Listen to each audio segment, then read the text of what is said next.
오늘 말씀에서는 이 시편 기자는 하나님께 감사하고 찬양하라 선포하고 있습니다. 근데 왜 하나님을 찬양하고 하나님께 감사해야 하는지 그 이유가 나옵니다. 1절입니다. 할렐루야, 여호와께 감사하라. 그는 선하시며 그 인자하심이 영원함이로다. 하나님을 찬양하는 이유가 뭐죠? 하나님은 선하시고 그 인자하심, 사랑하심이 영원하기 때문입니다. 하나님을 찬양한다라는 것은 하나님께 감사한다는 것입니다. 하나님께 우리가 감사한다라는 것은요, 하나님을 인정하는 거고 하나님을 높이는 거예요. 이것이 찬양입니다. 우리가 하나님을 찬양하라 그러니까 찬송가를 많이 불러야 되는구나 라고 생각하는데 그것은 아니에요. 찬송가를 많이 불러라, 이것이 찬양하라 라는 뜻이 아닙니다. 이 찬양이라는 이 단어는요, 하나님을 높이라, 하나님을 인정하라, 그 뜻이에요. 그래서 찬양하라, 하나님을 높이고 하나님을 인정하고, 하나님을 인정하면 하나님을 높이는 것, 그것이 하나님께 감사하는 거죠. 하나님께 영광을 돌리는 것. 우리는 매 순간 하나님의 선하심과 인자하심, 영원하다라는 것을 인정하고 고백하며 살아갑니다. 그것이 하나님을 찬양하고 하나님께 감사하는 거예요. 어떤 분들은 하나님께 감사하십시오, 범사에 감사하십시오, 그러니까 감사할 게 뭐가 있지? 하고 찾는 분들이 계세요.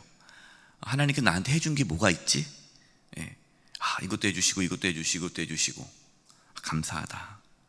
물론 여러분, 우리가 어떤 감사할 제목을 찾는 것도 중요합니다. 하나님께서 나에게 베푸신 그 은혜를 찾는 것도 중요하죠.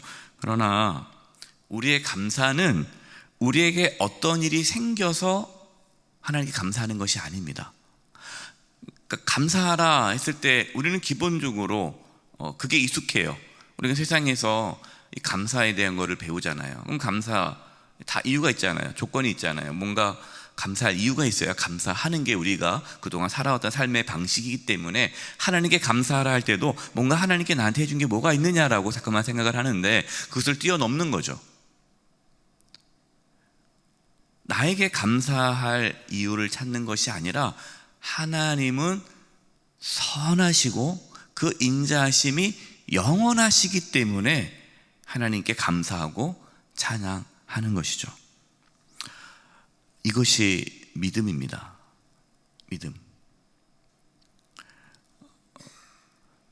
믿음이 뭡니까? 하나님은 선하시고 그 인자하심이 영원하시다는 것을 믿는 거예요. 하나님의 말씀을 믿는 거예요.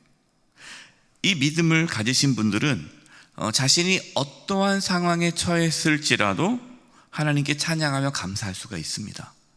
그러나 이 믿음이 없으면 어떨 때는 하나님을 찬양하고 감사했다가 또 뭔가 일이 안 되거나 내 뜻대로 뭔가 이렇게 잘 안 되면 하나님께 감사하지를 못해요. 어떻게 하나님 나한테 이럴 수가 있어요?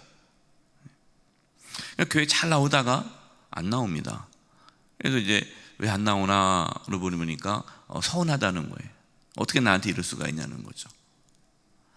그분은 믿음이 없는 분이죠. 참 안타깝습니다. 믿음이라는 것은 하나님의 선하심과 인자하심이 영원하다는 것을 믿는 게 믿음인데, 그렇게 믿음으로 살았던 하나님의 사람들이 있죠. 대표적인 인물이 누구입니까? 요셉이죠. 요셉. 다윗이죠. 다니엘이죠.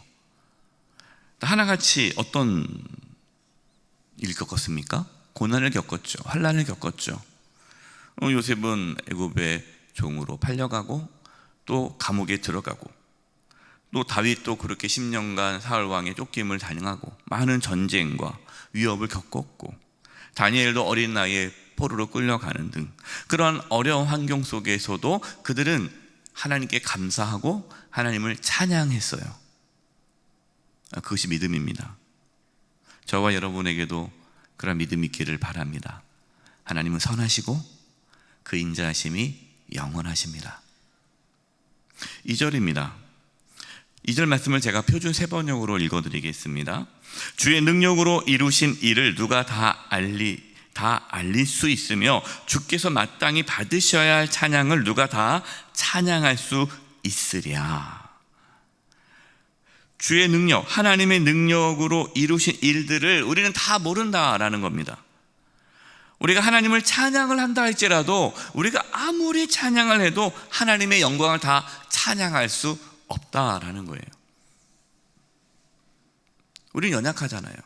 우리는 연약하기 때문에 하나님을 다 알 수 없고 하나님을 온전히 찬양할 수가 없습니다. 그래서 우리가 아무리 하나님께 감사하고 아무리 하나님의 이름을 높이고 아무리 찬양한다 할지라도 부족하죠. 부족한 거예요. 그 마음을 가질 수 있어야 됩니다. 우리가 하나님을 위해 살아도 부족한 거예요. 근데 이 마음이 없는 분들은 하나님, 내가 하나님을 위해서 이렇게 했는데 하나님 나한테 해준 게 뭐가 있어요? 그러니까 내가 하나님을 위해서 산 것이 대단하고 뭔가 충분하다고 생각하니까 감사할 수가 없는 거죠. 여러분, 사실 그렇지 않잖아요. 여러분, 우리가 아무리 하나님을 위해 살아도 부족하죠. 하나님은 너무 크시고 위대하시고 그 하나님의 사랑은 말로 표현할 수 없기 때문에 우리의 한계입니다. 그래서 우리는 범사에 감사할 수 있어요. 범사에 감사해도 부족하니까. 3절입니다. 정의를 지키는 자들과 항상 공의를 행하는 자는 복이 있도다. 여기서 정의를 지키며 항상 공의를 행하는 자는 누구일까요? 하나님께 감사하며 찬양을 드리는 자예요. 하나님의 선하심과 인자하심을 알고 하나님을 찬양하는 자는 늘 하나님과 교제하며 하나님과 올바른 관계를 유지합니다. 하나님과의 친밀함을 갖습니다. 그러한 사람들은 하나님께서 기뻐하시는 정의와 공의의 삶을 살아가게 되어 있어요. 따라서 오늘 3절 말씀은 단지 1, 2절 말씀을 딱 떼어놓고 3절만 딱 보고 그래, 정의롭게 살면 복을 받아, 공의롭게 행하면 복을 받아, 내가 복 받기 위해서 정의롭게 살아야지 라고 생각을 하면 안 되죠. 그건 기복신앙이죠. 3절은 1, 2절이 있기 때문에 3절이 있는 거예요. 내가 하나님을 만났고 하나님의 선하심을 알고 하나님을 찬양하고 하나님께 감사하는 자가 되었기 때문에 하나님의 뜻대로 살아가는 마음이 생기고 내 삶의 정의와 공의가 나타나는 것이죠. 그러한 자는 복을 받는다. 왜? 하나님의 자녀이니까, 하나님의 백성이니까. 단순히 윤리적으로 이 말씀을 접근해서는 안 됩니다. 하나님은 하나님의 자녀에게 복을 주십니다. 여러분, 그건 기복신앙이 아니에요. 하나님은 하나님의 자녀에게 복을 내려주세요. 자, 여기서 이제 시편 기자는 하나님의 은혜를 붙잡습니다. 4절이에요. 여호와여, 주의 백성에게 베푸시는 은혜로 나를 기억하시며 주의 구원으로 나를 돌보사. 시편 기자는 하나님, 나를 기억해 주세요 라고 하는데, 나를 좀 기억해 주시고 나를 돌봐주세요 라고 하는데, 그 하나님이 나를 돌봐주시는 그 근거를 뭐로 삼습니까? 주의 백성에게 베푸시는 은혜로, 구원으로 나를 돌봐주시고 기억해 달라는 거예요. 이게 중요한 고백인데요. 지금 시편 106편 기자는 자신의 의로움을 내세우며 하나님께 나아가지 않고 있습니다. 자신의 의로움. 우리가 때로 하나님께 나아갈 때에 실수하는 것 중에 하나가 자기의 의로움을 가지고 나가는 거예요. 마치 바리새인 기도처럼, 하나님, 내가 하나님을 위해서 이렇게 살았고 내가 이렇게 했고 저렇게 했고 제가 이렇게 많이 했습니다. 저 예쁘죠? 저 기억해 주세요. 근데 세례는 어떻게 기도합니까? 나는 죄인입니다. 나를 불쌍히 여기소서. 그러니까 세리는 무엇을 가지고 나간 겁니까? 자기의 의로움이 아니라 하나님의 은혜를 붙잡고 나아가는 거예요. 여러분, 이것이 참된 신앙인의 모습입니다. 4절 말씀은 나를 기억해달라는 거예요. 하나님의 은혜로 기억해달라는 거예요. 근데 그 은혜가 뭡니까? 6절과 7절입니다. 6절과 7절. 우리가 우리의 조상들처럼 범죄하여 사악을 행하며 악을 지었나이다. 우리의 조상들이 애굽에 있을 때에 주의 기이한 일들을 깨닫지 못하며 주의 크신 인자를 기억하지 아니하고 바다 곧 홍해에서 거역하였나이다. 우리의 조상들처럼 범죄하고 사악을 행했는데, 악을 행했는데, 그러면서 조상들이 행했던 악에 대해서 얘기하는 거예요. 그 대표적인 악이 뭡니까? 하나님의 권능으로 애굽에서 나오게 되었잖아요. 그럼 이스라엘 백성들 애굽 땅에 있을 때 하나님께서 10가지 재앙을 내리는 걸 보았잖아요. 하나님의 권능을 보았습니다. 하나님의 말씀이 이루어지는 것을 보았습니다. 하나님의 약속이 이루어졌어요. 그러나 앞에 홍해 바다가 있고 홍해가 있고 뒤에 애국 군대가 쫓아올 때에 그들은 어떻게 했습니까? 그 하나님의 권능을 다 잊어버리고 하나님의 그 약속을 다 잊어버리고 하나님의 선하심과 인자하심이 영원하다는 것을 잊어버리고 불평하며 원망하며 두려워하며 불안해했어요. 하나님을 잊어버렸어요. 그런데 하나님께서 그들을 버리셨습니까? 나를 안 믿네? 나 안 믿어? 좋아, 그럼 나는 너희들 안 도와줄 거야. 그렇게 하셨나요? 아니죠. 하나님 앞에 범죄하였지만, 하나님을 믿지 않았지만, 그러나 여전히 그들을 사랑해 주셔서 그들을 구원해 주셨죠. 하나님께서 이스라엘 백성들을 구원해 주신 것은 이스라엘 백성들이 뭔가 해서 하나님 앞에 뭔가 해서 구원해 주신 것이 아니라 하나님의 긍휼로, 하나님의 은혜와 사랑으로 하나님께서 하신 그 약속, 말씀 때문에 아브라함에게 하셨던 그 말씀을 이루시기 위해 하나님께서 그들을 구원하셨듯이 하나님, 지금 시편 기자가 얘기하는 거예요. 고백하는 거예요. 그것처럼 내가 주의 은혜를 붙잡고 나아갑니다.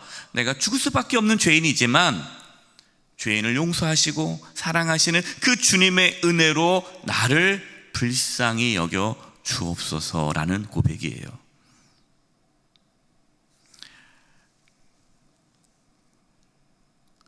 그럼 바로 이것이 하나님의 은혜입니다. 하나님의 은혜는 우리가 무엇을 해서 주어지는 것이 아니에요. 홍해 앞에서 원망하던 이스라엘 백성들을 포기하지 않으시고 구원해 주셨던 그 은혜의 하나님이 오늘도 저와 여러분을 지키시고 돌보아 주십니다. 여러분, 그것이 하나님의 인자하심과 선하심이 영원하다는 거예요. 그럼 변하지 않습니다. 마치 자식이 속썩여도 부모는 그 자식을 포기하지 않는 것처럼 저와 여러분 때로 하나님 앞에 불순종하고 하나님 마음을 아프게 하고 또 하나님 앞에 여러 가지 연약한 모습 가운데 살아가지만 그러나 여전히 우리가 살아갈 수 있는 것은 하나님의 은혜 때문입니다. 사랑하는 성도 여러분, 하나님의 선하심과 인자하심에 감사하며 찬양할 수 있는 그 믿음이 있기를 바랍니다. 우리의 죄악을 인정하고 하나님의 은혜를 붙잡고 오늘도 담대히 살아가는 저와 여러분 되시기를 주님의 이름으로 축원드립니다. 기도하겠습니다. 다시 합심해서 기도할 것은 하나님, 오늘도 하나님의 선하심과 인자하심이 영원하다라는 것을 찬양하며 고백하며 살게 주시옵소서. 우리가 붙잡고 살아갈 것, 하나님의 은혜임을 고백합니다. 나는 죄인입니다. 연약합니다. 쓰러지고 넘어집니다. 오늘도 하나님의 은혜로 살아갈 수밖에 없는 연약한 자입니다. 오늘 하나님 저희들을 붙잡아 주시옵소서. 우리의 가족들, 우리의 자녀들, 우리 영세교회 55년 동안 지켜주셨는데 하나님 끝까지 붙잡아 주시옵소서. 합심해서 하나님의 은혜 감사하며 또 간구하는 기도를 드리겠습니다. 기도하겠습니다. 하나님 감사합니다. 하나님의 선하심과 인자하심이 영원하십니다. 할렐루야. 주님을 찬양합니다. 하나님 우리에게 믿음을 더하여 주셔서 하나님의 그 인자하심과 선하심이 영원하다는 걸 깨닫게 해 주시옵소서. 범사에 하나님께 감사할 수 있는 믿음을 주시옵소서. 하나님 우리의 선함, 우리의 거룩함을 붙잡는 것이 아니라 하나님의 은혜를 붙잡고 살아가게 하여 주시옵소서. 죽을 수밖에 없는 죄인입니다. 우린 죄인입니다. 주님, 저희들을 불쌍히 여겨주시고 붙잡아 주시옵소서. 하나님 감사합니다. 죽을 수밖에 없는 저희들을 구원해 주시고 자녀 삼아 주시고 또한 하나님의 은혜로 매일매일 살아갈 수 있도록 인도해 주심에 감사합니다. 하나님의 선하심과 인자하심이 영원함을 늘 깨닫고 고백하며 찬양하며 살게 해 주시옵소서. 하나님의 은혜로 오늘도 살게 하여 주시옵소서. 예수님의 이름으로 기도드립니다. 아멘.